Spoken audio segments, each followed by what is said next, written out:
నువ్వు ఎలాంటి జీవితాన్ని జీవించాలంటే ఆశీర్వాదకరమైన జీవితం. ఎక్కడికి వెళ్ళినా నీ గురించి గొప్పగా చెప్పుకోవాలి, ఎక్కడికి వెళ్ళినా నిన్ను ఘనపరచాలి, ఎక్కడికి వెళ్ళినా నిన్ను మహిమపరచాలి.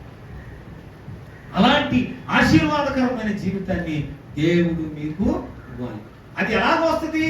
ఎలాగొస్తుంది? ప్రార్థన ద్వారా. నీ బిడ్డలు ఎందుకు దీవించబడుతున్నారు? కారణం ఏంటి? నీవు ఒక ఉన్నతమైనటువంటి వ్యక్తిగా ఉన్నావు. కారణం ఏంటంటే ఇదిగో ఈ సంఘములో చేసేటటువంటి ప్రార్థన, ఈ సంఘములో కార్చేటటువంటి కన్నీరు, ఈ సంఘములో పిల్లరా చేసేటటువంటి ఆర్తనాదమే నీ బిడ్డలకు, నీ కుటుంబానికి ఆశీర్వాదాన్ని.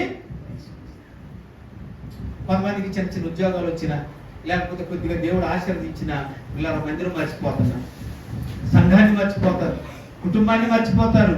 కారణం ఏంటంటే ఆ ఉద్యోగమే, ఆ వ్యాపారమే, అదే తప్ప దేవుడు నాకు ఇచ్చాడులే, దేవుడు నాకు ఇచ్చాడులే, దేవుడు నన్ను దీవించాడులే, కృతజ్ఞతగా నేను వెళ్ళి దేవుని